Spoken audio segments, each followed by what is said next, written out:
The wedding music stopped the moment the dress tore. A sharp gasp cut through the air as the bride staggered backward, her hands shaking as she clutched her pregnant belly. White lace fell apart beneath her fingers, ruined, exposed, just like her heart. Tears spilled freely as pain and fear overtook her, her body trembling under the weight of the moment. The man standing before her was breathing hard, his eyes wild with jealousy and unresolved rage. His hands were still raised, as if he couldn't believe what he had just done. Around them, guests stood frozen. Some looked away. Others stared in horror, unsure whether to intervene. Then, from the back of the crowd, a man stepped forward. He didn't shout. He didn't rush. But the calm authority in his silence made everyone turn. And that was when the truth began to surface. Before we begin this powerful story, let me ask you something. Where are you watching from right now? And what time is it there? Drop your location and local time in the comments. I'd love to see how far this story is traveling. And if you believe stories of justice, love, and second chances deserve to be told, don't forget to subscribe to the channel and turn on notifications.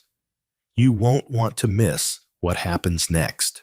Before the torn dress, before the public humiliation.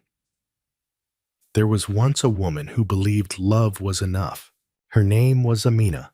She was born and raised on the edge of a crowded African city where the roads were dusty. The nights were loud, and dreams were often postponed rather than pursued. Amina wasn't extraordinary by society's standards, but there was something quietly powerful about her. She had gentle eyes, a soft voice, and a patience that seemed endless. People often mistook her calmness for weakness. They were wrong. Amina met Kola in her early 20s when life still felt negotiable. Kola was confident, loud, and charming in a rough-edged way. He worked small jobs, construction here, deliveries there, and spoke often about big plans. He talked about owning land one day, starting a business, becoming someone people respect. Amina listened. She always listened. They married quickly, not because they were reckless, but because they were hopeful. The wedding was small plastic chairs, borrowed speakers, food cooked by relatives, but Amina glowed that day. She believed she was stepping into a future where struggle would be shared and love would soften the hard days. The first year was not easy, but it was survivable. They lived in a one-room apartment with peeling paint and unreliable electricity. Some nights, they ate rice without meat. Other nights, they laughed over nothing at all. When Kola came home exhausted, Amina rubbed his shoulders. When Amina was tired, she kept it to herself. She believed marriage meant endurance. But slowly, almost invisibly, things began to change. Kola's jobs became shorter. His temper became longer. When money was scarce, his words grew sharp. He snapped at small things. A misplaced cup, a late meal, a question asked at the wrong time. Amina learned the art of silence. "You think this life is easy for me," Kola would shout, pacing the room. "I'm the one carrying everything." Amina would lower her eyes and answer softly, "I know. I'm here." But being there was never enough. Kola began to measure his worth by what he didn't have, and he needed someone to blame. That someone, slowly, became his wife. When neighbors advanced, when friends mocked his lack of progress, when relatives asked uncomfortable questions, Kola returned home heavier with frustration. And frustration demanded release. "You don't motivate me," he once told Amina coldly. "You just sit there waiting for miracles." That night, Amina cried quietly into her pillow, so he wouldn't hear. Still she stayed, because she loved him. Because she believed storms passed. because she thought patience could heal pride. Then she discovered she was pregnant. At first, she didn't tell him. She waited for the right moment. One of those rare evenings when Kola was calm, when the room felt almost warm again. When she finally spoke, her voice trembled with both fear and joy. "I'm pregnant," she said. For a few seconds, Kola said nothing. Then he laughed short, humorless. "Pregnant," he repeated. "Is this a joke?" Amina smiled nervously. "No, I went to the clinic." His expression darkened. "Do you know how much responsibility that is?" he snapped. "Do you think I asked for this now?" Her smile faded. From that day, the house changed. Kola stopped touching her, stopped asking how she felt. When she complained of nausea or dizziness, he rolled his eyes. "You women like drama," he said once. "My mother carried 5 children without complaining." Amina swallowed her pain. As her belly grew, so did Kola's suspicion. He began asking questions, too many questions. "Are you sure this child is mine? You go out a lot. People talk." Each accusation struck her like a slap. One night, during a heated argument, Kola said the words that broke something inside her forever. "If this baby ruins my life," he said, pointing at her stomach, "don't expect me to carry your shame." Amina felt the world tilt. Still she stayed, until the night everything collapsed. It was raining hard, relentless rain that turned the streets into rivers. Kola came home late, smelling of alcohol and anger. He accused her of disrespect, of weakness, of dragging him down. The argument exploded. "You are useless," he shouted.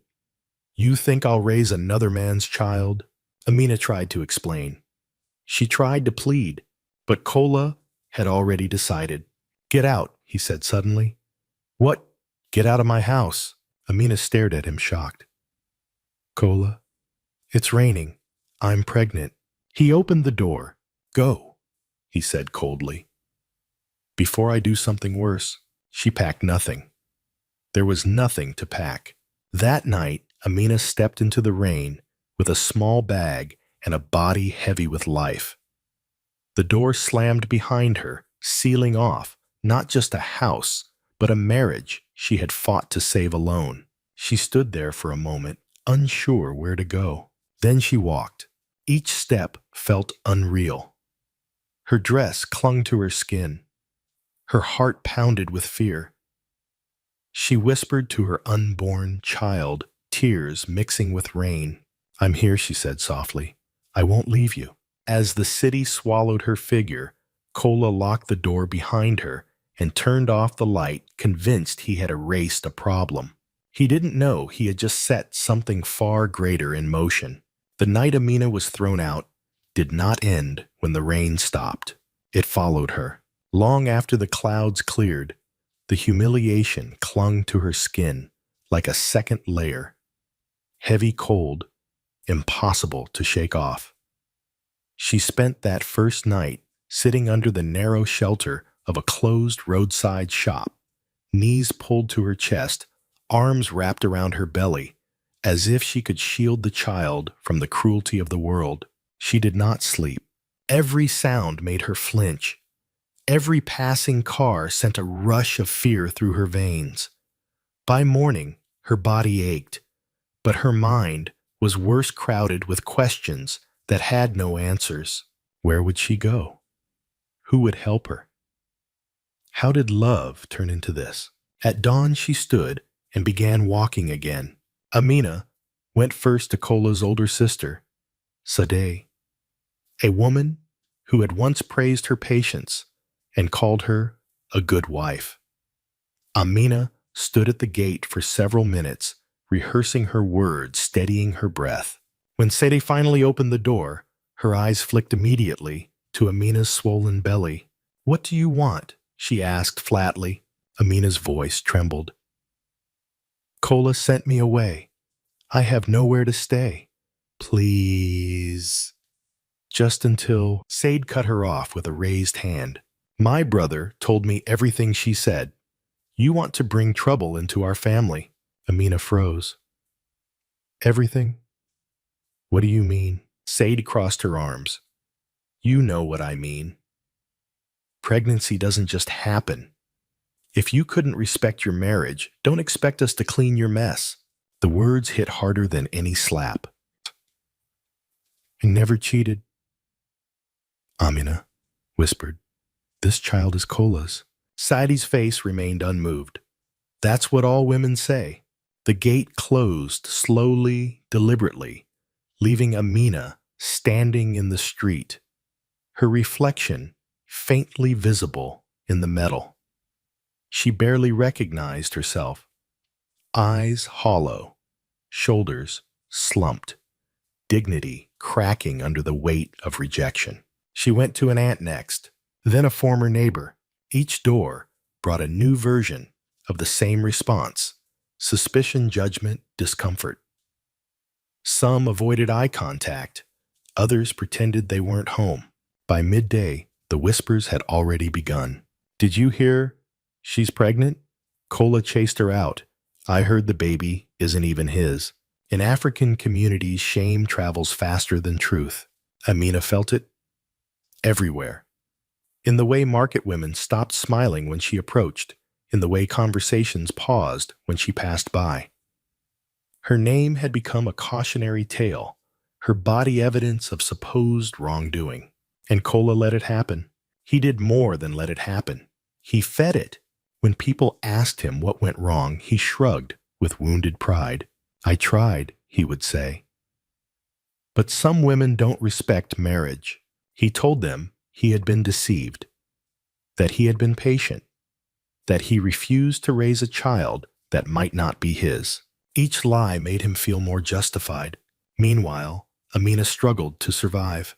She found temporary shelter with a distant church acquaintance who allowed her to sleep on a thin mat near the kitchen floor. In exchange, Amina cleaned, cooked, fetched water, anything she could do without complaint. Her body was growing heavier, slower. Her feet swelled, her back burned with pain.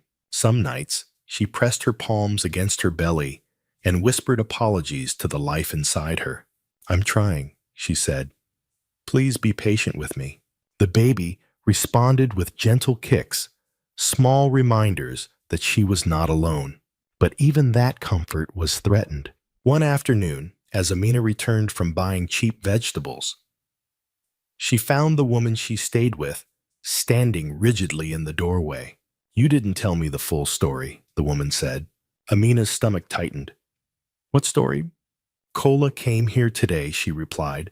He said you were causing trouble, that you might bring problems to my house. Amina's knees weakened. I didn't do anything, she said. I swear. The woman sighed. I believe you want peace, but I have children. I can't risk gossip.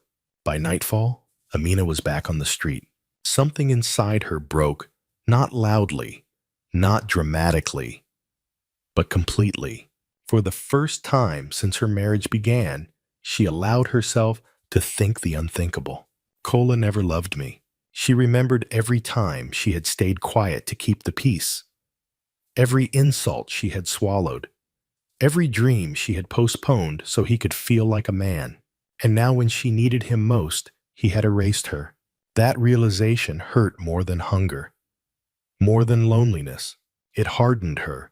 The next morning, Amina walked to a public clinic. She had not been there since the early weeks of her pregnancy. Money had always been the barrier. The waiting room was crowded, noisy, and hot. When her turn finally came, the nurse looked at her file, then at her worn clothes. Where is the father? The nurse asked. Amina hesitated. He isn't involved. The nurse clicked her tongue. You women should think before opening your legs. Amina stared at the floor. Even in pain, she refused to cry. The examination revealed what Amina already felt. She was exhausted, undernourished, at risk. The nurse warned her to rest, to eat better, to reduce stress. Amina almost laughed. Rest where? Eat with what? As she left the clinic, she saw Cola's friend Bayo standing across the road. Their eyes met. Bayo looked away. That small gesture told her everything. Cola had spoken. People had chosen sides. That evening, as the sun dipped low and painted the city in orange shadows, Amina sat alone on a low concrete step and made a quiet decision. If the world had already judged her, she would stop begging for mercy. She would survive, not to prove anyone wrong, but to protect her child. "I won't disappear," she whispered to her belly, "no matter how much they want me to." Somewhere across the city, Kola slept soundly in the bed Amina had once made for him. He believed the chapter was closed. That shame had solved his problem. He had no idea that the woman he discarded was being reshaped by suffering into someone unbreakable. And he had no idea that the story he tried to bury was only beginning. Hunger teaches lessons that comfort never could. For Amina, it taught her how invisible a person could become. Days after being pushed back onto the streets, she learned how to read the city in a new way, not as a place of opportunity, but as a maze of survival. She knew which streets were safer after sunset, which corners had security lights, which shop owners would shout at her, and which ones would simply pretend she didn't exist. She learned to sit still. A pregnant woman draws attention, but not the kind that helps. Some people stared with pity, others with judgment, a few with curiosity, as if her swollen belly were a public announcement of failure. She avoided mirrors. She avoided crowds. She avoided hope. At night, she slept wherever exhaustion allowed her to collapse, sometimes behind a closed kiosk, sometimes near a bus terminal where the noise never stopped. She folded her thin shawl beneath her head and wrapped her arms around her stomach, instinctively protecting the life inside her. The nights were the hardest. Cold crept into her bones. Hunger twisted her insides. And fear of sickness, of labor beginning too early, of dying quietly where no one would notice, sat heavy on her chest. When the baby kicked, it startled her at first. Then it comforted her. "You're still there," she whispered. "So am I." During the day, Amina searched for work. She offered to wash clothes, to sweep floors, to carry water. Many shop owners waved her away as soon as they noticed her pregnancy. "Come back after you give birth," they said. "Pregnant women are slow. What if something happens to you here?" Some were kinder, but just as firm. "I'm sorry," one woman said gently. "I can't take that risk." Each rejection chipped away at Amina's strength. One afternoon, her legs finally gave out. She had not eaten properly in 2 days. The heat was unforgiving. Her vision blurred as she tried to cross the road. The last thing she remembered was the sound of a car horn and the world tilting sideways. When she woke up, the ceiling above her was white. The smell of disinfectant filled her nose. She was in a hospital. Panic surged through her as she tried to sit up. A sharp pain shot through her abdomen, forcing her back down. A nurse rushed over, her expression stern but alert. "Don't move," the nurse said. "You fainted." "My baby," Amina gasped. "Is my baby okay?" The nurse studied her face for a moment before nodding. "The baby is alive, but you're weak. Very weak." Amina turned her head and stared at the wall, tears sliding silently into her hair. Alive was all she had prayed for. Later that day, a man stood quietly at the foot of her bed. He was tall, well-dressed, and out of place among the chaos of the public ward. His suit was simple, but clearly expensive. His posture relaxed, yet commanding. He did not look at Amina with pity or judgment, only concern. "I'm Daniel," he said calmly. "I brought you in." Amina struggled to push herself upright. "Thank you," she whispered. I'll leave as soon as I can. Daniel raised a hand gently. There's no rush. She studied him cautiously. Men, she had learned, often came with conditions, with expectations. I don't have money, she added quickly. If that's... Daniel shook his head. I didn't help you for money. The silence that followed was unfamiliar. Safe. Over the next few hours, Daniel returned twice, once with bottled water, once with food. He didn't hover, didn't interrogate. He spoke only when spoken to. Finally, Amina asked the question that burned inside her. Why, she said. Why help me? Daniel paused. Because you collapsed, he replied simply. And because you didn't ask for anything. That answer stayed with her. The doctors insisted she remain under observation. They warned her about anemia, stress, dehydration. One mentioned that losing the baby was a real risk if her condition didn't improve. When Daniel returned the next morning, Amina spoke before fear could stop her. I need to work, she said urgently. If I don't, I'll end up back outside. Daniel listened carefully. I can arrange a place for you to stay temporarily, he said. Somewhere safe. Her pride flared instinctively. I don't want charity. Daniel met her gaze. Then don't treat it like charity. Treat it like time. Time. The word felt foreign, luxurious. After a long pause, Amina nodded. The place Daniel arranged was small but clean. A modest room behind a women's cooperative that worked with displaced mothers. There were rules, responsibilities, no handouts. Amina cleaned floors, sorted donated clothes, cooked communal meals. Her body slowly regained strength, and for the first time in months, she slept without fear. Daniel visited occasionally, not every day, not intrusively. When he did, he asked about her health, the baby, the work. He never mentioned her past, unless she did. One evening, as the sun dipped low and painted the sky gold, Amina finally spoke. My husband sent me away, she said quietly. He said the baby might not be his. Daniel said nothing. He told everyone lies, she continued, and they believed him.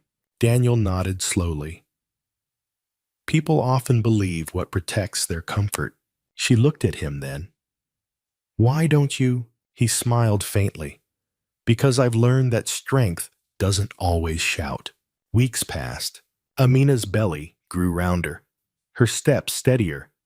She began helping other women at the Cooperative Women with stories different from hers, yet painfully similar. She started to feel useful again. One afternoon, Daniel asked her a question that made her heart stop. Would you consider starting over? He asked gently. Not just surviving, but living. Amina's throat tightened. I don't know how, she admitted. Daniel's voice was calm. You already are. Somewhere far away in the house he once shared with her, Kola laughed with friends and spoke of freedom. He believed Amina had disappeared into nothing. He never imagined she was slowly rebuilding herself piece by fragile piece. And he certainly never imagined who was standing beside her. Amina did not trust kindness anymore. Not fully. Life had taught her that help usually arrived with hidden strings. Expectations spoken softly. Debts never clearly defined. Obligations that grew heavier with time. So, when Daniel continued to show up, without demanding explanations, gratitude, or submission, she didn't know how to receive it. It made her uneasy. Still, she could not deny the difference his presence made. Her body was healing. Slowly, steadily. The dizziness faded. Her appetite returned. At night, she slept longer, deeper, without waking in terror at every unfamiliar sound. The baby inside her seemed calmer too, its movements gentle and rhythmic, like quiet reassurances. "You're safe," she would whisper to her belly before sleeping. At least for now. The women's cooperative became her anchor. Each morning, she woke early, swept the compound, sorted donated clothes by size and condition. Pregnant women worked slower. There, no one rushed her, no one scolded her. For the first time since her marriage began, Amina was allowed to be human. Daniel never treated her like a project. He did not offer grand speeches or dramatic gestures. When he visited, he sat on a wooden bench under the neem tree and listened.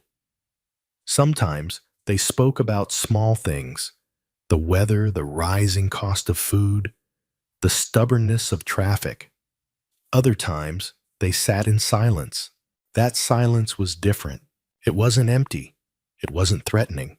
It didn't demand anything.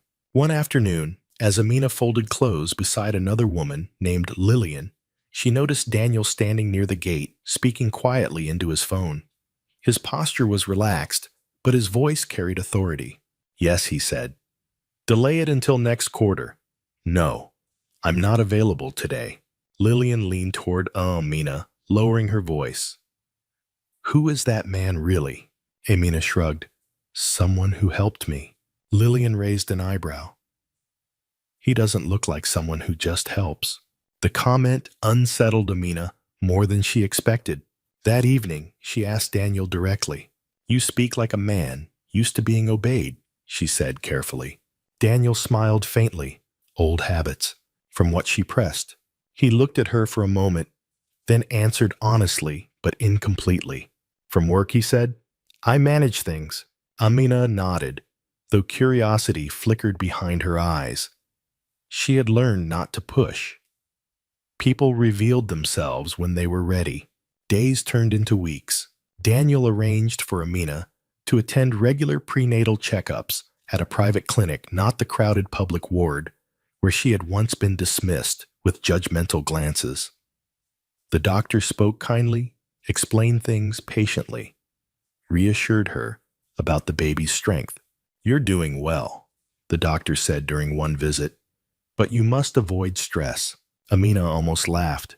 Stress had followed her like a shadow for months. But here, in this quiet space, with someone finally taking her health seriously, the word felt less mocking. One evening, after a long day, Amina sat alone outside the cooperative, watching children play in the fading light. Their laughter was carefree, untouched by responsibility. She wondered what kind of world her child would be born into. Daniel joined her, handing her a cup of warm tea. "You think too much," he said gently. She smiled faintly. "I don't know how to stop." "Tell me," he said. "Sometimes it helps." Amina hesitated. Then, for the first time, she spoke without guarding every word. "I'm afraid," she admitted. "Not of being poor. I've survived that. I'm afraid of choosing wrong again." Daniel listened without interrupting. "I trusted someone once," she continued. "I believed patience could fix everything. I thought love meant enduring pain." She swallowed hard. "I don't want my child to grow up thinking that suffering is normal." Daniel's voice was calm when he replied, "Suffering exists, but it should never be romanticized." She looked at him, then really looked at him. There was depth in his eyes, something steady, something anchored. "Why are you like this?" she asked suddenly. "Why do you help without asking for control?" Daniel leaned back against the bench, exhaling slowly. "Because I know what it's like to be surrounded by people," he said, "and still feel unseen." The answer surprised her. That night, Amina cried quietly, not from pain, but from relief. As weeks passed, something unfamiliar began to grow between them. It wasn't romance, not yet. It was something slower, more careful, trust. Daniel never touched her without permission, never commented on her body, never spoke over her. When she disagreed with him, he listened instead of correcting her. One day, he offered her work, not charity, but responsibility. "There's an administrative position opening at one of my offices," he said. "Part-time. Light duties. If you want it." Amina stiffened. "I don't have qualifications." "You have discipline," he replied. "And honesty. That matters." She thought of Cola's voice mocking her usefulness. "You just sit there." The memory burned, but this time it fueled her. "I'll try," she said. The office was modest, staffed mostly by women. Amina handled files, answered phones, kept records. She worked carefully, afraid of making mistakes, but determined to prove her worth. Daniel visited the office once briefly. He greeted everyone politely, avoided drawing attention to their connection. When he left, one of the supervisors whispered, "That man owns half this building." Amina froze. "What?" The woman laughed lightly. "You didn't know Daniel Okoye. Major investor, big name." The room seemed to tilt. That evening, Amina confronted him. "Who are you?" she asked, her voice steady but her heart racing. Daniel did not deny it. "I didn't lie," he said. "I just didn't lead with it." "You're rich," she said flatly. He nodded. "Yes." Her mind raced with memories. Power imbalance, dependency, expectations. "Why hide it?" she asked. "Because people behave differently when they know," Daniel replied. "And I wanted you to choose freely." Silence stretched between them. Finally, Amina spoke. "I don't want to be saved," she said. "I want to stand." Daniel met her gaze. "Then stand." "I'll walk beside you if you allow it." That was the moment something shifted. Not love. Not yet. But possibility. Far away, Cola sat with friends complaining about women who used men to escape poverty. He laughed loudly, convinced he had moved on.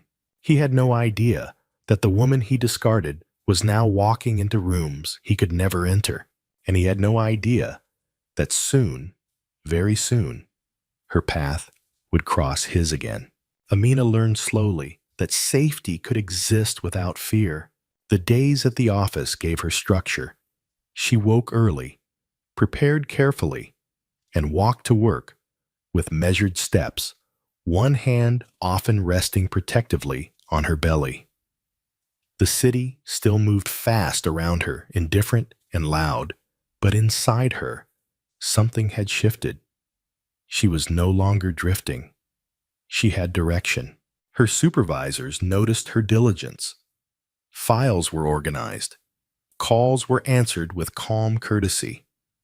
When mistakes happened, she corrected them quietly, without excuses. People began to rely on her, and Daniel remained exactly the same. He did not remind her of favors. He did not monitor her progress or hover over her work. He did not use his position to command gratitude. When they spoke, it was as equals, sometimes about work, sometimes about nothing important at all. That consistency confused her more than generosity ever could. One afternoon, as rain clouds gathered and the office emptied early, Daniel offered to walk her back to the cooperative. The streets were slick, the air heavy with the promise of another downpour. "Do you ever regret helping me?" Amina asked suddenly. Daniel glanced at her surprised. "Why would I?" "Because I'm complicated," she said softly. "I come with history, with scars." Daniel stopped walking and faced her fully. "Everyone does," he said. "Some people just hide them better." She nodded, absorbing the weight of that truth. At the cooperative, the women noticed the change in her. Amina spoke more, laughed occasionally. She began mentoring a younger woman who had just arrived, frightened and unsure, much like she once had been. "You'll be okay," Amina told her gently. "Not today, but one day." Those words were no longer empty encouragements. They were lived experience. At night, Amina wrote letters. She never planned to send letters to her unborn child, to the woman she used to be, to the future she hoped to build. Writing helped her make sense of the journey to stitch together pieces that pain had torn apart. One evening, as she sat alone under the dim bulb in her room, the baby kicked sharply. Amina gasped, then smiled through tears. "I promise," she whispered. "I'll choose better for us." Daniel noticed changes too. He noticed how Amina no longer flinched when someone raised their voice, how she met his gaze without lowering her eyes, how she spoke with quiet certainty about her boundaries. He admired that strength not as a rescuer, but as a witness. Yet there were moments when he struggled. He wanted to do more, to shield her from every hardship, to erase the cruelty of her past with comfort and security. But he understood that taking too much control would undo everything she was building. So he held back. It wasn't easy. One afternoon, Daniel received a call from his assistant, urgency sharp in her tone. "Sir, there's been talk," she said. "People are noticing your involvement with the woman from the cooperative." "The board." "I know," Daniel interrupted calmly. "Let them talk." "But your image." "My image is not my conscience," he replied. End of discussion. That evening, he arrived at the cooperative later than usual. Amina sensed something was different. "You're quiet," she observed. Daniel smiled faintly. "Just thinking." "About what?" "About how much effort people put into appearances," he said, "and how little into truth." Amina considered this. "Truth is inconvenient," she said. "It forces people to see themselves." Daniel looked at her with something like awe. "You've learned a lot." She smiled. "Pain is a teacher." As her pregnancy progressed, the doctor recommended reduced hours.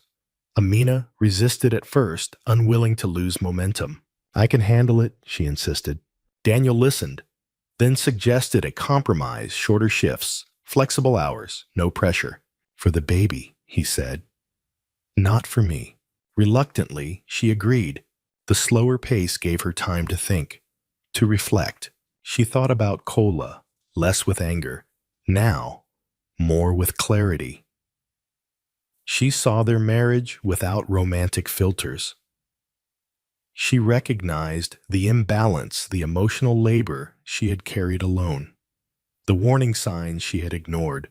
"I won't repeat that pattern," she told herself firmly. One weekend, Daniel invited her to attend a small community event, not as his guest, but as part of the cooperative's outreach. There were speeches, modest donations, children running between chairs. Amina watched Daniel interact with people, respectful, attentive, never dismissive. He listened to elders. He knelt to speak to children at eye level. This was not performance. This was character. Later that evening, as they stood watching the sunset, Amina spoke again. "I used to think power was loud," she said. "Aggressive, dominant." Daniel nodded. "That's how it's often displayed. But real power," she continued, "is restraint. It's choosing not to crush someone when you could." Daniel smiled softly. "You're right." The moment lingered, not romantic, but intimate in its honesty. That night, Amina dreamed not of fear or loss, but of walking forward, her child beside her unafraid. Meanwhile, across the city, Kola's life continued in shallow comfort. He drank. He complained. He told stories that painted himself as the victim. "She thought she was better than me," he told a friend. Women forget their place once they start listening to outsiders. The friend nodded, uninterested. Kola did not know that Amina was no longer listening to voices like his. Weeks passed. One afternoon, Amina received a message from an unfamiliar number. Her heart skipped. "I heard you're doing well," the message read. Funny how life works. She stared at the screen. She didn't reply. She deleted the message and placed the phone face down, her hand resting protectively on her belly. The past had no authority here. Not anymore. Daniel noticed her silence later that day. "Everything okay?" he asked. Amina met his eyes. "Yes," she said firmly. Everything is finally okay. He believed her, and as the city prepared unknowingly for the collision of truths yet to come, Amina stood rooted in something she had never truly known before. Stability, not because someone rescued her, but because someone respected her enough to let her become whole on her own. There are moments when love does not announce itself. It arrives quietly through consistency, through patience, through the absence of fear. For Amina, that realization came slowly. She noticed it in the way her shoulders no longer tensed when Daniel entered a room, in how her breathing remained steady during disagreements, in how silence between them felt warm instead of threatening. This was new territory. In her marriage to Kola, silence had always been dangerous. It meant anger, waiting to explode. It meant punishment disguised as quiet. She had learned to fill every pause with explanations, apologies, promises to do better. But with Daniel, silence meant understanding. Some afternoons, they sat under the neem tree without speaking, watching the women at the cooperative move about their tasks. Other times, they talked about memories, childhood streets, favorite foods, small failures that shaped them. Daniel never rushed her stories. When she paused, he waited. That alone healed parts of her she didn't know were wounded. As her pregnancy advanced, the baby's movements grew stronger, more insistent. Amina often smiled at unexpected kicks during conversations. "He's stubborn," Daniel remarked once. She laughed softly. "Or determined. Then he gets that from you." The comment lingered in the air. A compliment, but more than that, an acknowledgement of her strength. One evening, as the sky darkened and the cooperative quieted, Amina felt a sudden wave of fear. It came without warning, crashing into her chest. "What if this disappears?" she blurted. Daniel looked up from his cup of tea. "What?" "This," she said, gesturing vaguely. "This peace, this safety." He set the cup down. Nothing in life is guaranteed. The honesty startled her, but he continued. "Some things are built to last because they're built slowly." She nodded, absorbing his words. That night, Amina dreamed of her wedding to Kola. Not the end, but the beginning. She saw herself smiling, hopeful, unaware of what lay ahead. When she woke, tears dampened her pillow. The difference now was that the tears did not break her. She spoke to Daniel about the dream the next day. "I feel foolish," she admitted, "for believing." Daniel shook his head. "Belief isn't foolish.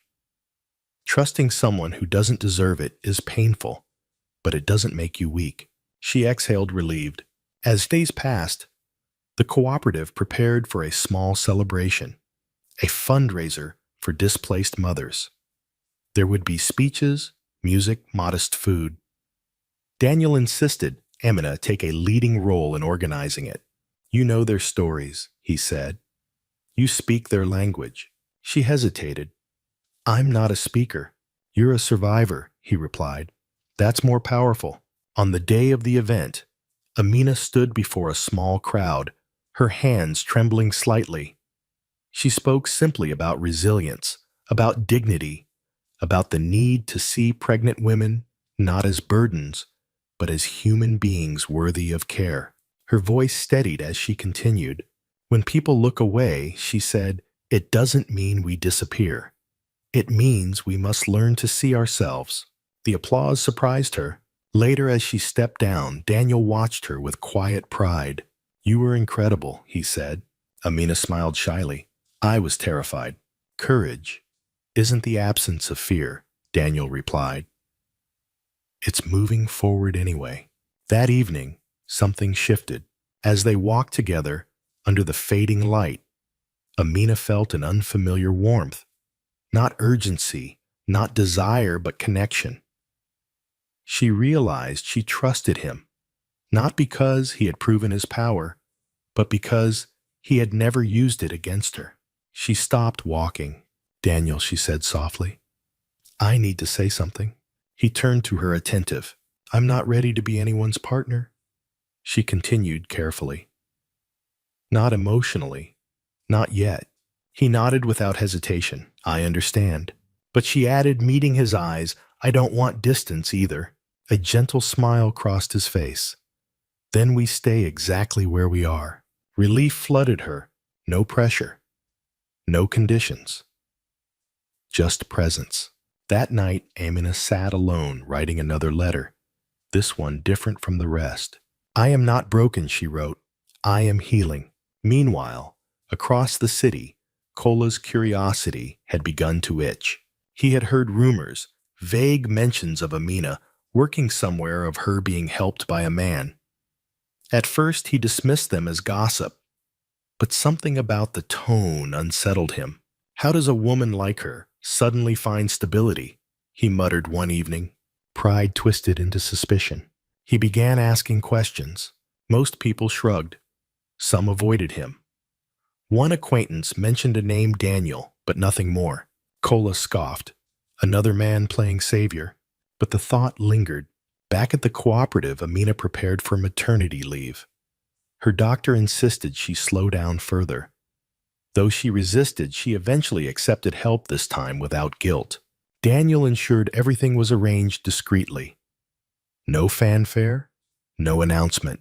One afternoon, he asked her a question that startled her. What do you want after the baby arrives? He asked. Amina considered this. I want to continue working, she said. I want independence. I want my child to see me stand. Daniel nodded. Then that's what we'll plan for. Though we didn't feel presumptuous, it felt supportive. As the weeks passed, Amina's fear of the future softened into cautious hope. She began to imagine her child's first steps, first words, first understanding of love, not as endurance, but as respect. One evening, as rain began to fall softly, Daniel walked her back to her room. You're stronger than you know, he said. Amina smiled. I'm learning. She paused at the door. Thank you, she added, not out of obligation, but sincerity. Daniel met her gaze. For trusting me. As he walked away, Amina closed the door and leaned against it, heart steady, grounded. For the first time in a long while, silence wrapped around her like home. There are truths that change everything the moment they are spoken. Daniel had lived with many truths like that. Numbers, contracts, acquisitions, power. But none felt as delicate as the one he kept from Amina. Not because he was ashamed of it, but because he feared what it might steal. For weeks now, the weight of his identity had pressed quietly against his chest. Every time, Amina laughed freely. Every time she spoke without caution. Every time she chose trust over fear. He wondered whether all of it would vanish the moment she knew. He had seen it happen before. People's shoulders stiffening, their voices softening unnaturally, their choices bending around his wealth. He did not want that with her. Yet secrecy, he knew, was also a form of distance. The tension showed itself one afternoon when Daniel arrived at the office unexpectedly and found Amina surrounded by hushed voices. Two junior staff members stopped talking the moment they noticed him. Amina sensed it immediately. What's going on? She asked. One woman smiled awkwardly. Nothing. Just work. But later that evening, as they walked together, Amina spoke again. People act differently around you, she said. They always have. I just didn't want to see it. Daniel slowed his steps. Does that bother you? She considered the question carefully. It confuses me, she admitted. Because with me, you're normal. But with others, they see the version of me they want, he finished quietly. Amina stopped walking. Daniel, she said gently, I don't need all the details, but I need honesty. The words settled between them. That night, Daniel didn't sleep. He sat alone in his apartment, high above the city, surrounded by space that suddenly felt meaningless.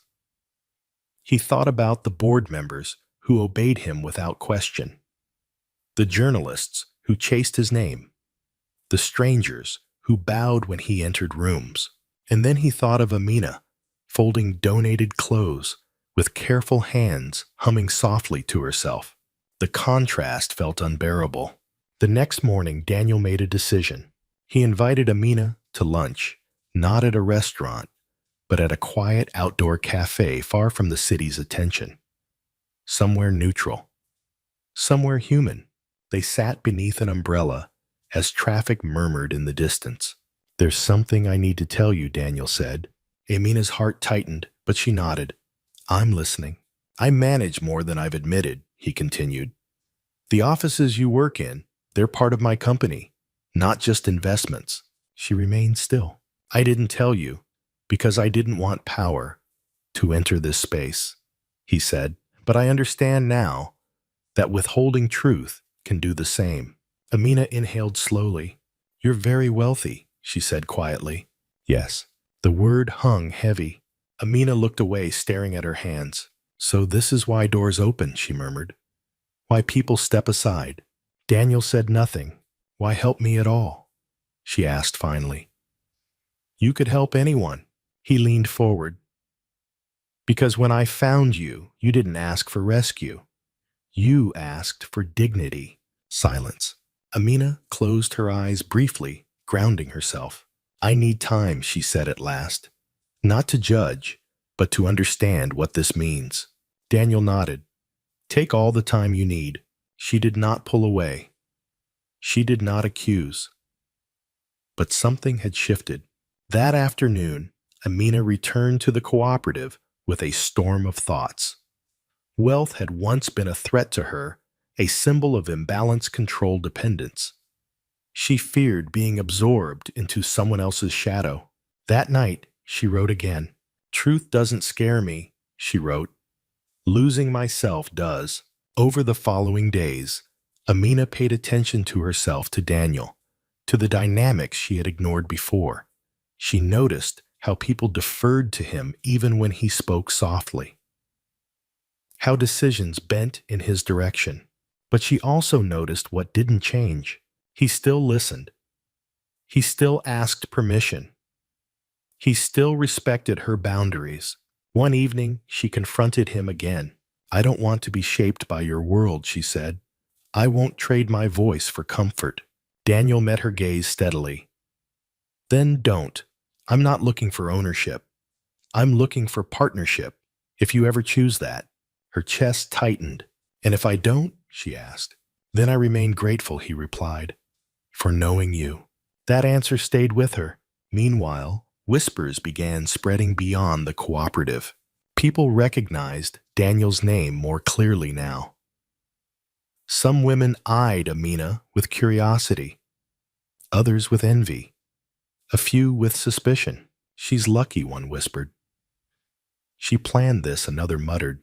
Amina felt the familiar sting of judgment, but this time she refused to shrink. "I didn't plan survival," she told herself. "I earned it." Across the city, Kola finally heard the name in full. Daniel Okoye. The realization hit him like a slap. "That Daniel?" he asked sharply. The businessman. The man he was speaking to nodded. "The same." Kola laughed incredulously. "You're saying my ex-wife is with a billionaire?" The thought burned. Anger rose, not because Amina had found happiness, but because she had done so without him. Because she had escaped the story he told himself that she was nothing without him. His pride twisted into something ugly. Back at the cooperative, Amina made her choice. She approached Daniel one evening as he prepared to leave. "I don't want secrecy anymore," she said calmly, "but I also won't be displayed." Daniel nodded. "I'll follow your lead." And she added, "I want everything we build to be transparent, especially for my child." His voice softened. "Agreed." In that moment, Amina felt something solidify. Not romance, not dependency, but alignment. She wasn't being pulled into his world. He was meeting her in hers. As the city slept unaware of the tensions forming beneath its surface, Amina placed a hand over her belly and whispered to her child. "You will know truth," she said, "and you will never be taught to fear it." Somewhere, Kola stared at his phone jealousy, curdling into obsession.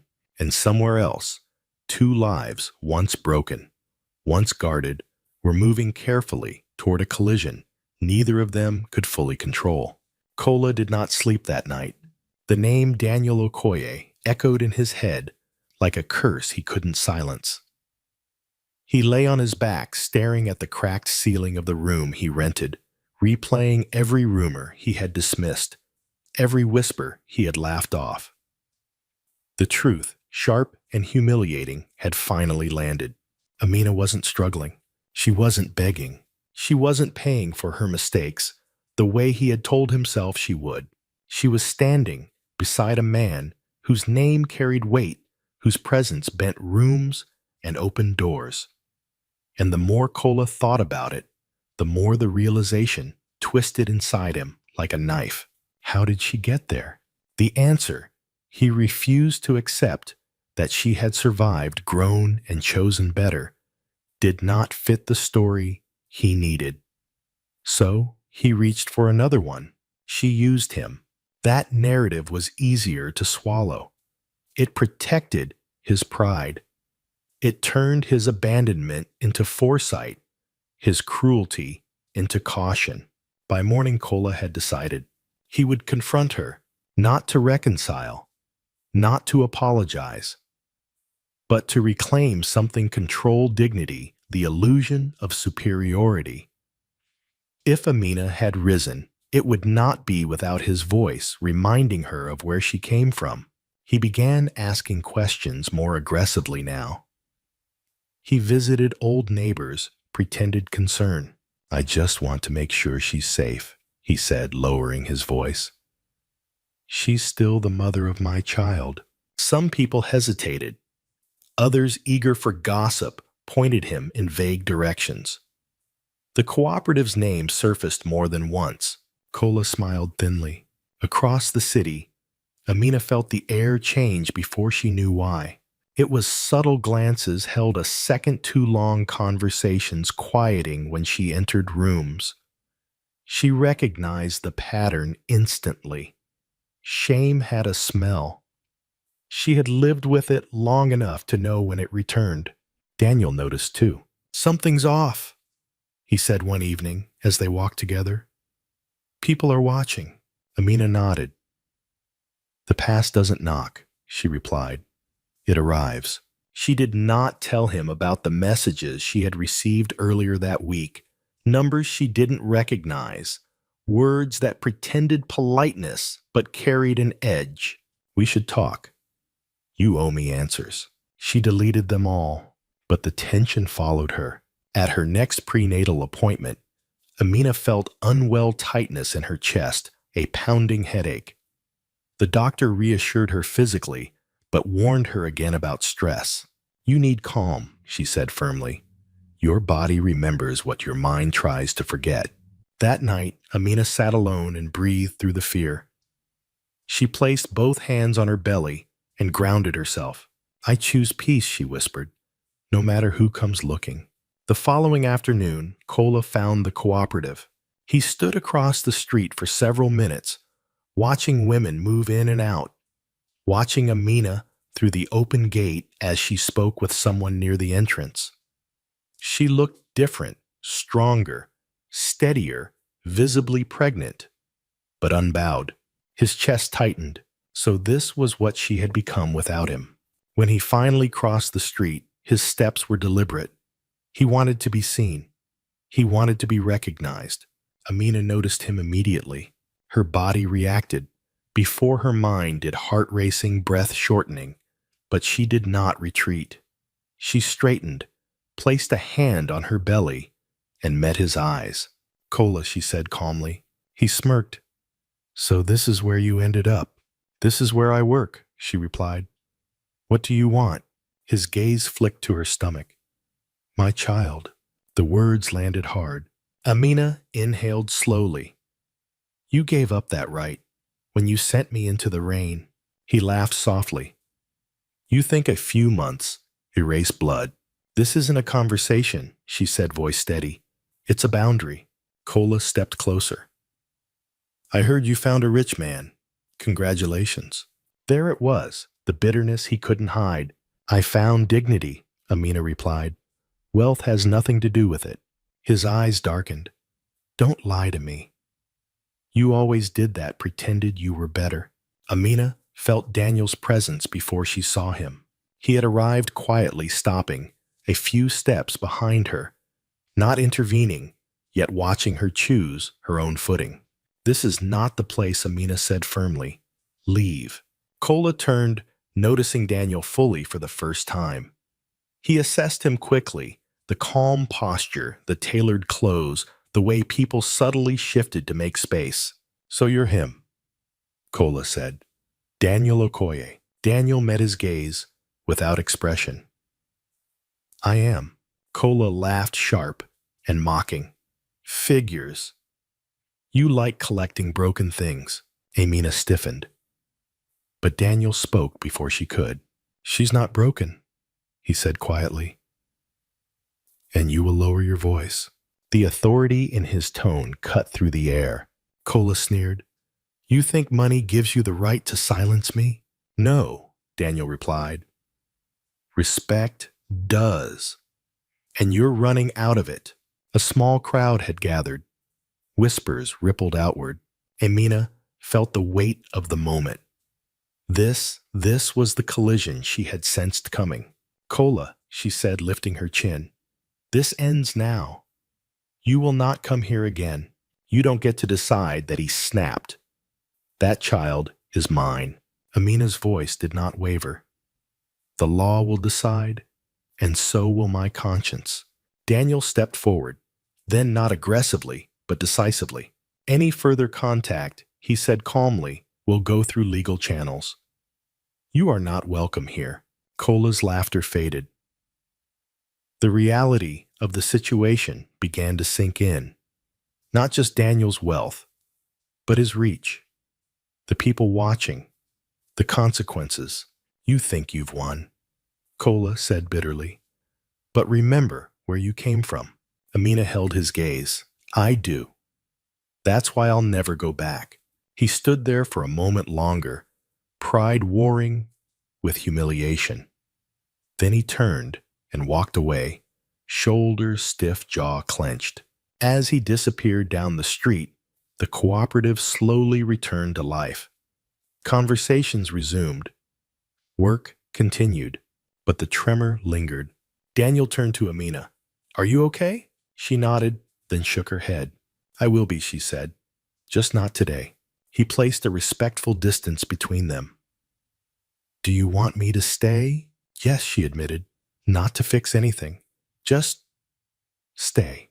They sat together under the neem tree, the sounds of the city soft around them. Far away, Kola replayed the scene again and again. The way people had looked at him. The way Amina had stood tall. The way Daniel had spoken not as a rival, but as a wall. Humiliation hardened into resolve. This isn't over, Kola told himself. Not yet. And as the city moved unknowingly toward a day that would shatter illusions and expose truths, Amina closed her eyes and breathed, choosing again. Not fear, but clarity. The morning of the wedding arrived without drama. No thunder. No sudden signs. Just a pale sunrise stretching slowly over the city, unaware that it was about to witness something unforgettable. Amina woke before dawn. She lay still for a moment, one hand resting on her belly, listening to the quiet rhythm of her child's movements. There was nervousness in her chest, yes, but not fear. Not anymore. Today was not about perfection. It was about truth.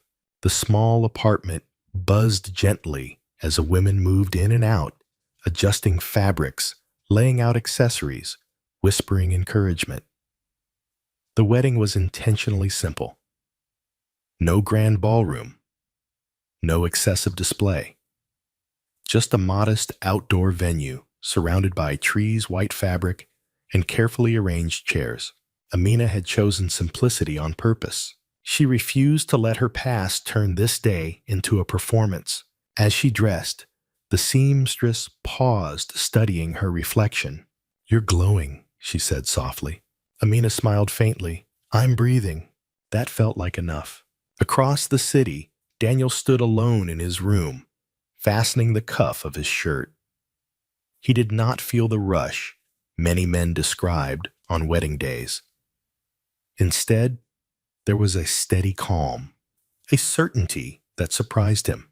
He thought of Amina's strength, her boundaries, the way she had chosen him, not out of desperation, but clarity.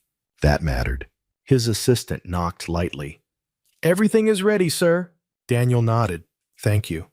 As he stepped outside, the city seemed to hold its breath. Guests began arriving slowly. Friends from the cooperative, a few business associates, elders Daniel respected, people who had seen fragments of Amina's journey without knowing its full weight. The atmosphere was warm, respectful, quietly joyful. Amina arrived moments later. The murmurs rippled through the crowd, not because of extravagance, but because of presence. She walked slowly, her posture straight, her expression composed. Her dress was white, flowing gently over her pregnant belly, not hiding it, not apologizing for it. This was who she was. Daniel met her halfway. Their eyes locked. No rush, no nerves, just recognition. "You're ready," he said softly. "So are you," she replied. They took their places before the officiant hands close, but not clinging. The ceremony began. Words of commitment filled the air, spoken clearly, deliberately. Promises of respect, of partnership, of protection that did not suffocate. Amina listened carefully to every word Daniel spoke. "I will not lead by force," he said. "I will walk beside you." Her chest tightened. When it was her turn, she did not speak loudly, but every syllable carried. "I choose you," she said, "not because I need saving, but because I want building." There were smiles, soft nods, quiet tears. Everything was unfolding exactly as it should, until it wasn't. A sudden movement at the edge of the venue drew attention. A man stood just beyond the rows of chairs, uninvited, tense eyes burning. Cola. For a split second, Amina's heart stuttered. But she did not step back. She did not turn away. Daniel noticed immediately. The officiant hesitated. Murmurs spread. Cola stepped forward. "This is a lie," he said loudly. "All of it." Gasps cut through the crowd. Amina's breath slowed, not because she was calm, but because she chose to be. "Cola," she said firmly, "this is not your place. You don't get married while carrying my child," he snapped. "You don't erase me like I never existed." Daniel stepped forward, but Amina lifted a hand. "Let me," she said quietly. She turned fully to Cola. "You erased yourself," she said, "the night you sent me away." Cola laughed bitterly. "And now you parade yourself in white. You think money makes this clean." The insult stung, but Amina didn't flinch. "This child," she said evenly, "will never learn that cruelty is love." That was when Cola lost control. He surged forward, grabbing the edge of Amina's dress. The tearing sound sliced through the air. Fabric ripped. Gasps turned into screams.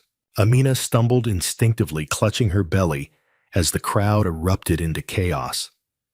Pain flared, not just physical, but sharp and immediate fear for the life inside her. "Stop," someone shouted. Daniel moved instantly, placing himself between them, one arm extended protectively in front of Amina. "Touch her again," Daniel said coldly, "and you will leave in handcuffs." Security rushed in, restraining Cola as he struggled violently. "This is what you wanted," Cola screamed. "You wanted to humiliate me." Daniel did not raise his voice. "You humiliated yourself," he said, "and you will answer for it." Amina felt dizzy. The world blurred at the edges as adrenaline crashed through her system. Daniel turned to her, Immediately concern etched across his face. "Amina," he said urgently, "talk to me." "I'm here," she whispered, "just shaken." The officiant called for calm. Guests stood frozen, some furious, some stunned, all aware they had just witnessed something irreversible. As Kola was dragged away, his eyes locked on Amina one last time, not with love, not even regret, but with the realization that he had lost control forever. Daniel helped Amina sit. "Do you want to stop?" he asked gently. "We can end this now." She met his eyes, breathing steadily. "No," she said. "We continue." There was a pause. Then slowly, the crowd settled. Amina stood again, holding the torn fabric together, not hiding it. "This is part of my story," she said calmly, "and I'm not ashamed of it." The officiant resumed. The vows were completed. The union sealed not in perfection, but in truth. As applause filled the space, it carried something deeper than celebration. It carried resolve. The wedding had not been quiet, but it had been real. For a few seconds, after the tearing stopped, no one moved. The torn fabric lay in Amina's hands like a wound that refused to close. Her breathing was shallow, measured, as if she were afraid that one wrong inhale might undo everything she was holding together: her body, her child, her resolve. The crowd stood frozen. This was no longer a wedding. It was a reckoning. Daniel stayed close, not touching her, unless she leaned toward him. His presence was a quiet shield, steady, unyielding. He watched her face, the color in her cheeks, the way her fingers trembled against the torn lace. "You're safe," he said softly. "I've got you." Amina nodded once. She didn't trust her voice yet. Security tightened their grip on Kola as he thrashed, shouting accusations that echoed across the venue. His words were messy now, no longer crafted for sympathy, but sharpened by humiliation. "She's lying," he yelled. "Ask her what she did to me." A murmur spread through the guests, some shocked, some angry, some finally seeing the truth for what it was. An elderly woman stepped forward from the first row. She had watched the ceremony quietly until now, her face lined with years and wisdom. "Enough," she said, her voice firm. "A man who protects his pride by harming a pregnant woman has no honor." Silence followed.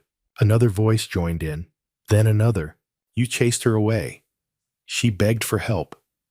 "We heard the stories." Kola faltered, startled by the shift. He had expected fear, maybe pity. He had not expected witnesses. Daniel turned to the head of security. "Call the police," he said calmly. "This is assault." Kola laughed bitterly. "You think the law cares about a woman like her?" Daniel's eyes hardened. "Today it will." As security escorted Kola toward the exit, Amina felt a wave of dizziness surge again, this time heavier, sharper. Her knees buckled slightly. Daniel caught her immediately. "I need air," she whispered. They moved her to a quiet corner, away from the crowd. Someone brought water. Another offered a chair. The noise of the venue softened, replaced by worried whispers. Daniel crouched in front of her, meeting her eyes. "Talk to me. Where does it hurt?" "My chest," she said honestly. "And fear. I thought I was past this." He nodded, steadying her hands. "Trauma doesn't disappear just because we heal. It remembers." Tears slid down her cheeks, not loud, not dramatic, but heavy with release. "I didn't want him to take this from me," she said. "Not again." "He didn't," Daniel replied firmly. "You're still standing." She closed her eyes and breathed. The officiant approached cautiously. "Do you want to pause the ceremony?" he asked gently. Amina opened her eyes. "No," she said. "I want to finish what I started." The resolve in her voice startled even herself. When she returned to the front, the crowd rose instinctively, not out of tradition, but respect. Faces that once held doubt now held solidarity. Some wiped tears. Others nodded encouragement. Amina stood tall. "This dress is torn," she said calmly, addressing the guests. "But I am not." Her words landed with quiet power. "I spent too long believing that being patient meant being silent," she continued. "That love meant enduring pain. Today, I choose something different." Daniel stepped beside her, close enough to be felt, not overshadowing. "We choose each other," she finished. In truth, the officiant cleared his throat and continued. The vows, already spoken once, were repeated not because they needed to be, but because the moment demanded affirmation.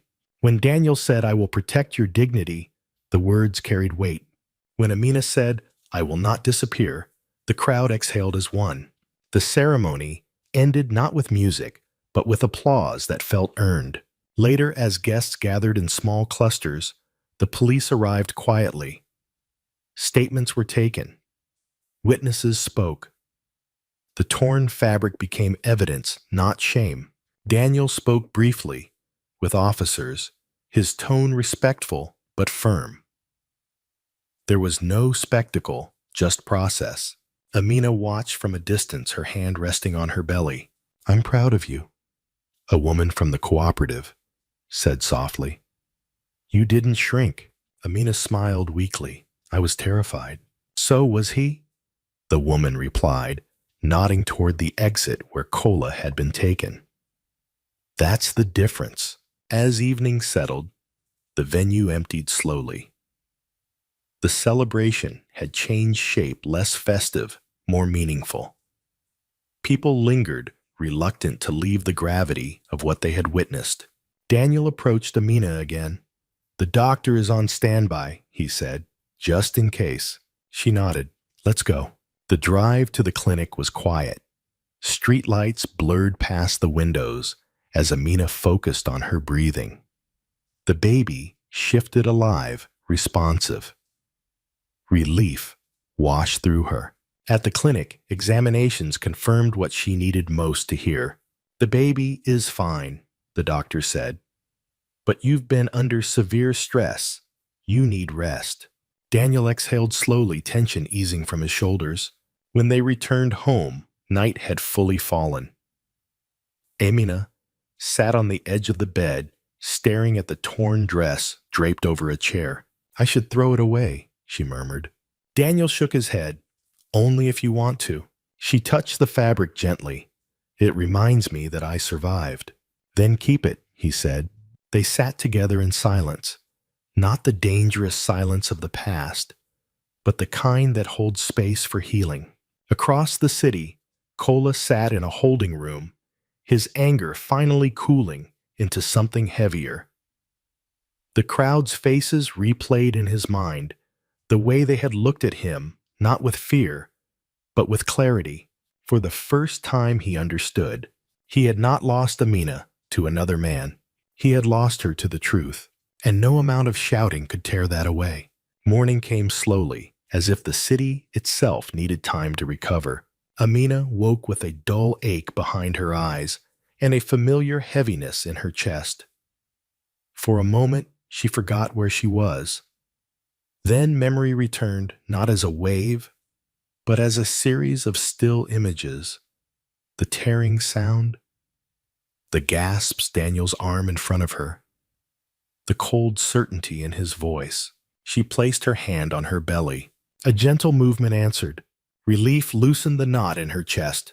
Daniel was already awake, seated by the window, with a phone pressed to his ear. His voice was low, controlled. "Yes," he said, "we'll cooperate fully." A pause. No statements to the press. Another pause. "Thank you." He ended the call and turned as Amina stirred. "How are you feeling?" he asked. "Tired," she admitted, "but clear." He nodded. "The police want formal statements today. Only if you're ready." Amina sat up slowly. "I'm ready." That surprised even her. At the station, the air was cool and sterile. Amina sat across from an officer who spoke gently, professionally. Daniel remained nearby, not hovering, not interrupting, only present. "Tell us what happened," the officer said. Amina took a breath. She spoke without embellishment. About the night she was sent away in the rain. About the lies spread afterward. About the messages. About the confrontation. About the dress. Her voice did not shake. When she finished, the officer nodded. "Thank you. This will help." Daniel gave his statement, next precise, factual, unflinching. Witness accounts followed. The torn dress was logged as evidence. Photographs were taken. Everything moved forward with a steady inevitability. Kola, meanwhile, sat in a holding area, his confidence drained. He had slept little. His mind replayed the ceremony again and again. Not the act itself, but the moment the crowd turned, when silence stopped protecting him. A lawyer spoke quietly beside him. "There are multiple witnesses, assault charges, harassment." Kola scoffed weakly. "She provoked me." The lawyer looked unimpressed. "Provocation doesn't justify violence, especially against a pregnant woman." That word pregnant landed with a weight Kola could not shake. Later that afternoon, Amina returned home. The apartment felt different now, quieter, safer. She changed into comfortable clothes and sat on the couch, exhaustion settling deep into her bones. "I didn't think telling the truth would feel like this," she said softly. Daniel sat across from her. "Like what?" "Like relief," she replied, "and grief. Both." He nodded. "Truth does that. It closes one door and opens another." That evening, news spread not in headlines, but in conversations. People who had attended the wedding spoke. Rumors corrected themselves. Lies lost their shine. At the cooperative, women gathered around Amina when she visited briefly the next day. "You were brave," one said. "I was scared," Amina replied honestly. Bravery usually is another added, but not everyone was supportive. Whispers followed her. 2 questions about wealth motives, appearances. Amina heard them and kept walking. She had learned that not every voice deserved an answer. That night, she sat alone and wrote again. "The truth does not shout," she wrote. "It waits." Daniel, meanwhile, faced a different reckoning. Calls came from business associates, board members, distant relatives. "You should have handled it quietly. This kind of attention isn't good. Why involve yourself so deeply?" Daniel listened and then dismissed the calls one by one. For the first time in years, he felt no conflict between power and principle. At dinner, Amina noticed his silence. "They're pressuring you," she said. "Yes," he admitted, "but it's temporary." She hesitated. "I don't want to cost you anything." Daniel met her gaze. "You don't cost me. You clarify me." The words settled gently between them. Days passed. Kola was formally charged. Court dates were scheduled. The reality of consequences began to take shape, not dramatic, not cinematic, but heavy and unavoidable. In a quiet moment at the station, Kola asked to speak with Amina. Daniel was cautious. "You don't owe him anything." "I know," Amina replied, "but I want to hear what he has to say." They met in a monitored room, separated by a table. Kola looked smaller, somehow less certain, less loud. "I didn't mean to hurt you like that," he began. Amina studied his face carefully. "You did," she said calmly, "more than once." He swallowed. "I was angry. I felt replaced." "You were not replaced," Amina replied. "You left." Silence stretched. "I lost control," he muttered. "Yes," she agreed, "and I lost my fear." That seemed to sting more than accusation. "I'm not here to punish you," Amina continued. "The law will do what it does. I'm here to end this." Kola looked up. "End what?" "The power you think you still have over me," she said. You don't. She stood. As she turned to leave, Kola spoke again, quieter now. You think you're better than me. Amina paused at the door. No, she said. I think I'm free. Outside, Daniel waited. You okay? He asked. Yes, she said. I am now. As weeks passed, preparations resumed, not for another ceremony, but for life. Amina focused on her health, her work, her future as a mother. Daniel supported, not by directing, but by aligning. They discussed boundaries, parenting, transparency. This child will never be used as leverage, Amina said firmly. Agreed, Daniel replied. One evening, as they sat together, watching the city lights, Amina spoke softly. I used to think my story ended the night he sent me away. Daniel shook his head. That was the beginning. She smiled small real. Truth had found its voice. And for the first time, Amina wasn't afraid of what it would say next. The night the contractions began, Amina was not afraid. That surprised her. She had imagined panic sirens in her chest, memories crashing in the old reflex to endure alone. But when the pain tightened low and deep, she felt something steadier rise to meet it. Not courage, not denial, trust.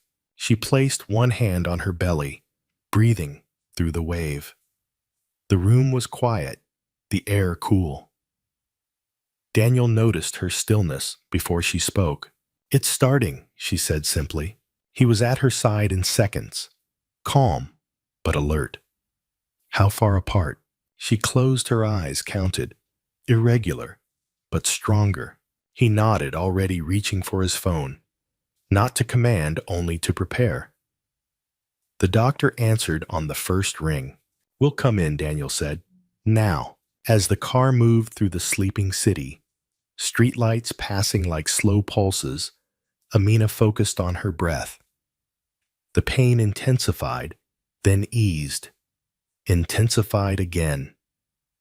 Each wave reminded her of something else.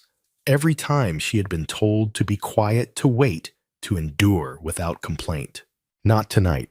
Daniel did not fill the silence with instructions or reassurances that rang hollow. He spoke when it mattered. You're not alone, he said. And you don't have to be strong right now. She exhaled. I don't want to be. That's okay, he replied. At the clinic, the staff moved efficiently. Amina was examined, monitored, reassured. The baby's heartbeat filled the room, steady, present. You've been under severe stress, the doctor said gently. We'll proceed carefully. Hours stretched. Pain climbed and receded. Time lost its edges. Between contractions, Amina drifted into memory. Not the sharp ones, the quiet ones.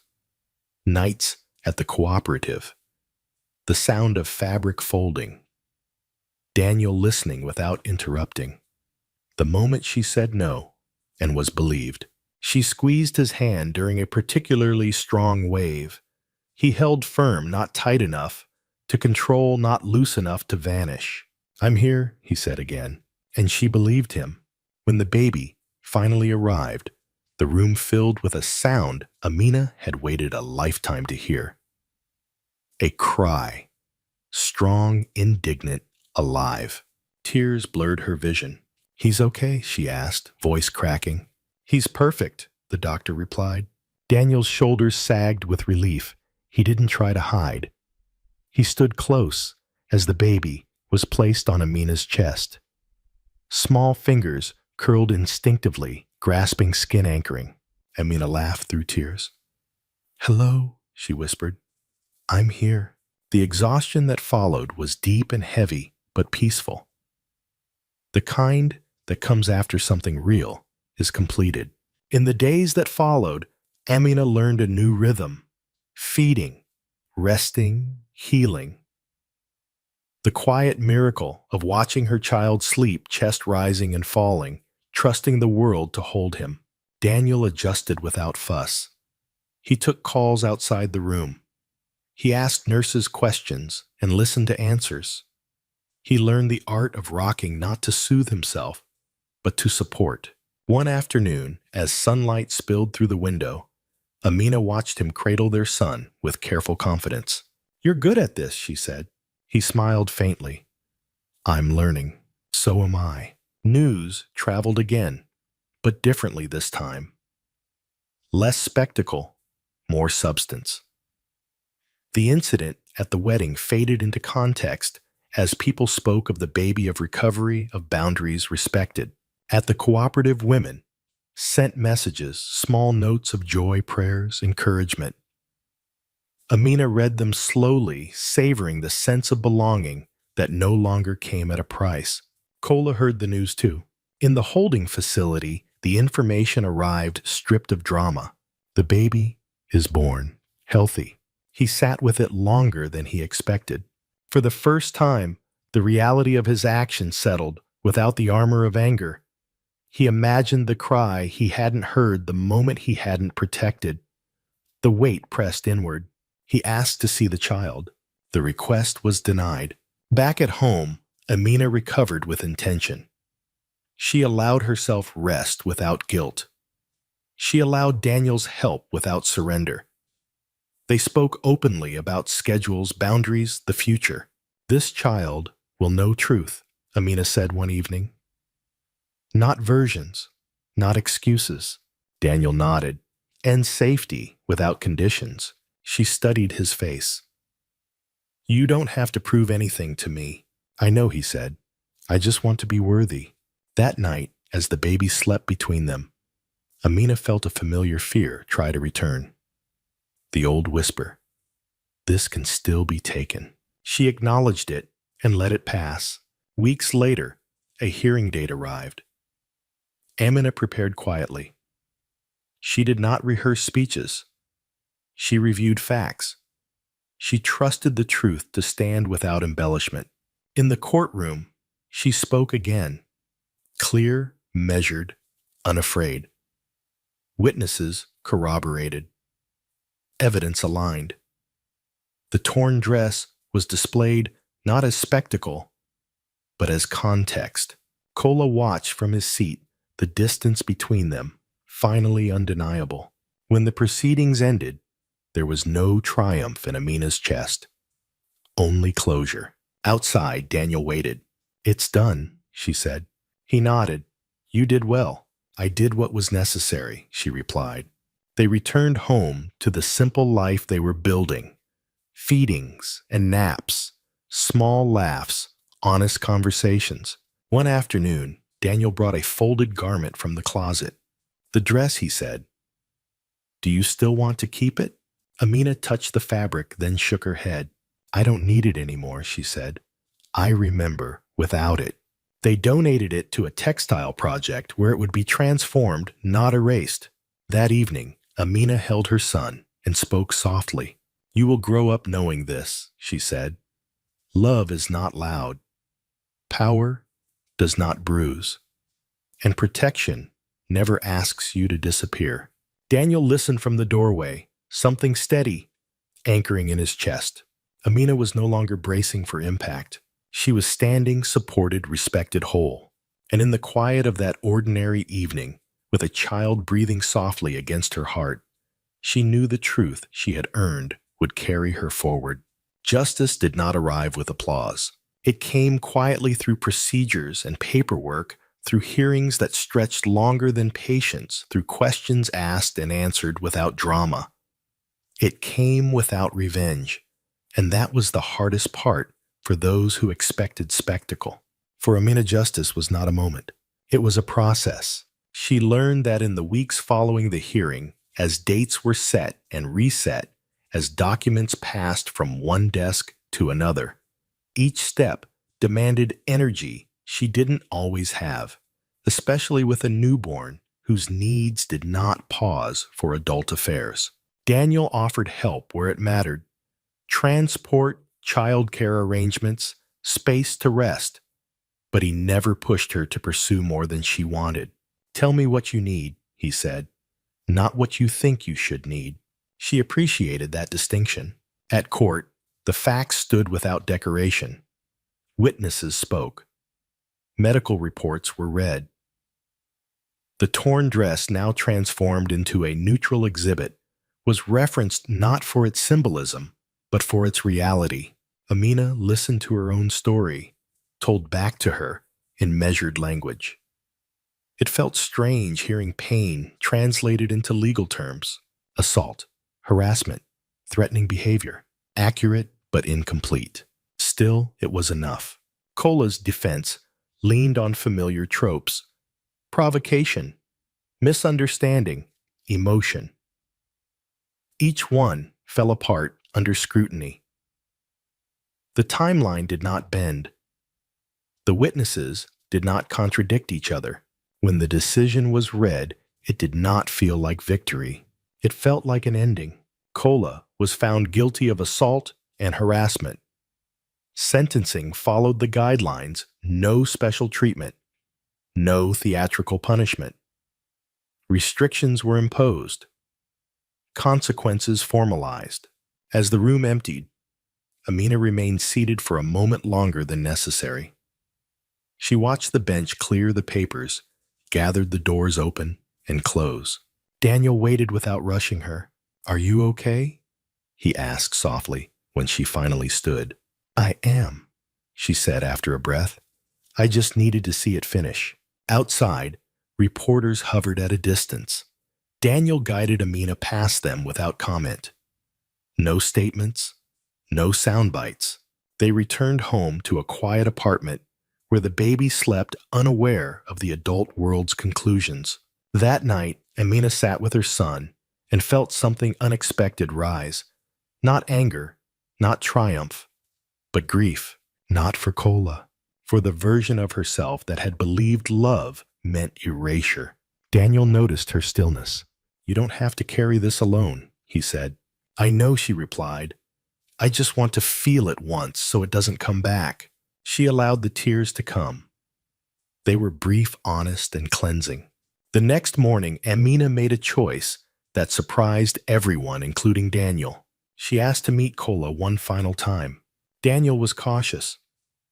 "You don't owe him closure." "I know," she said. "This isn't for him."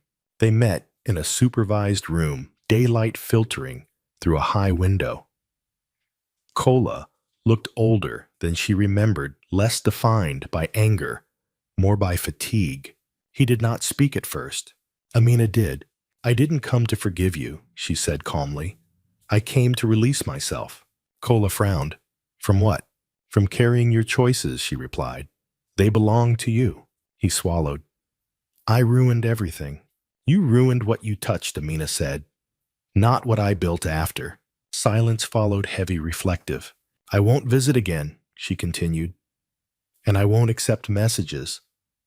"This ends here." Cola nodded slowly, the weight finally unavoidable. As Amina stood to leave, he spoke quieter than she had ever heard him. "I don't know how to live with this." Amina paused at the door. "You'll learn," she said, "the way I did." Outside, Daniel waited. "It's done," she said again, this time with finality. He nodded, offering his arm without assumption. She took it. Life resumed not as it was, but as it could be. Amina returned to the cooperative in a new role, not as someone seeking shelter, but as someone shaping policy. She helped organize resources for women facing domestic abuse, worked with counselors, coordinated legal referrals. She spoke when invited.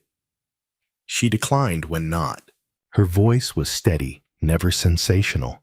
Daniel supported these efforts, quietly funding when asked, stepping back when not. He refused to brand the work with his name. "This isn't about recognition," he said. "It's about reach." At home, routines settled.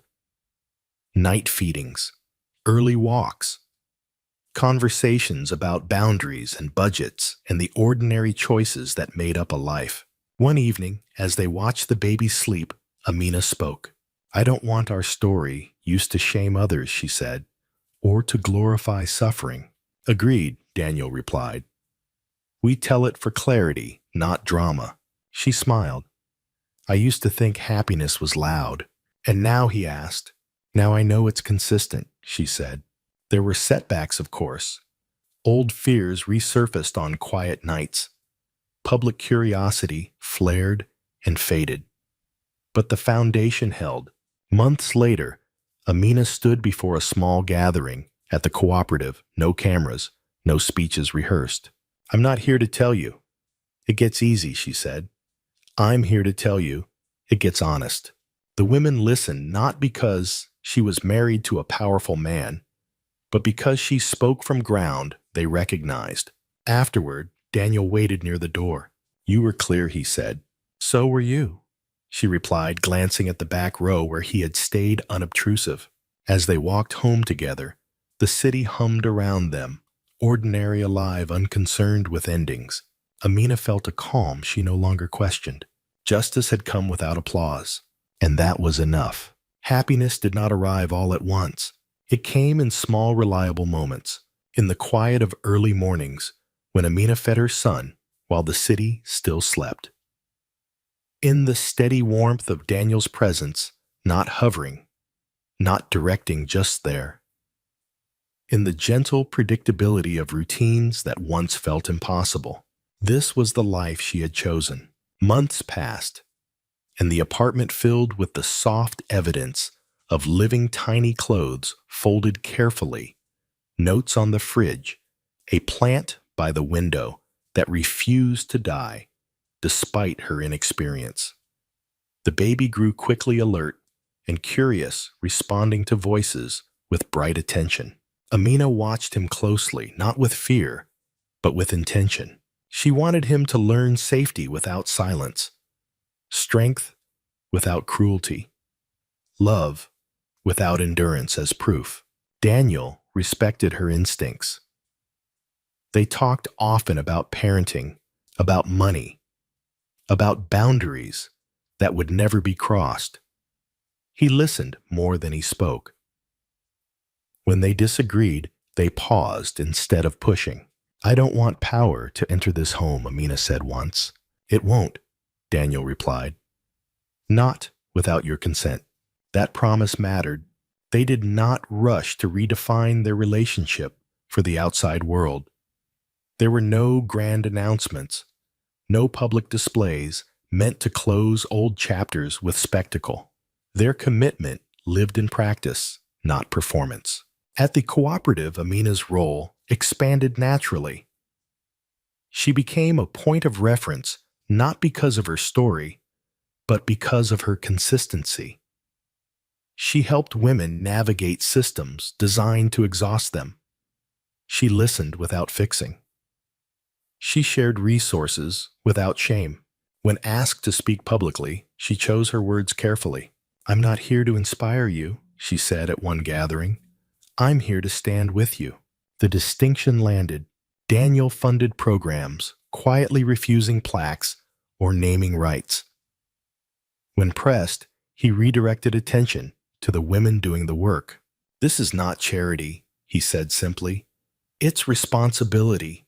Amina noticed how people reacted to him, not with fear, but respect, and how he redirected that energy toward others. She trusted him, not because he was powerful, but because he refused to wield power unnecessarily. At home, laughter returned in unexpected ways.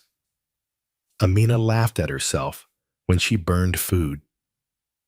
Daniel laughed when the baby grabbed his finger with surprising force.